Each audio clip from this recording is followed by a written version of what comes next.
আসসালামু আলাইকুম। আমরা এই রাজবাড়ী থেকে কুষ্টিয়া যাওয়ার পথে একটি লোককে দেখলাম হাত দিয়ে পাথর ভাঙছে।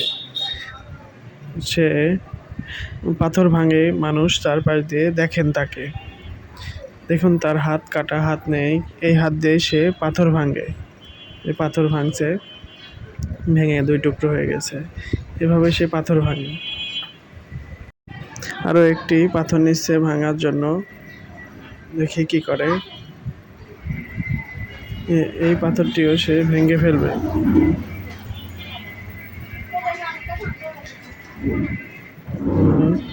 লোকজন দেখছে তার পাথর ভাঙা।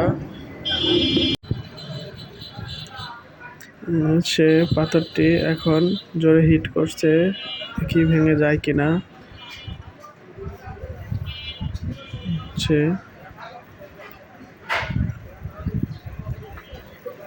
পাথরটি বিভিন্ন কৌশলে জোরে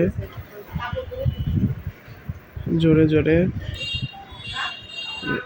মেরে ভেঙে ফেলে, যে ভেঙে গেছে, দুই টুকরো হয়ে গেছে।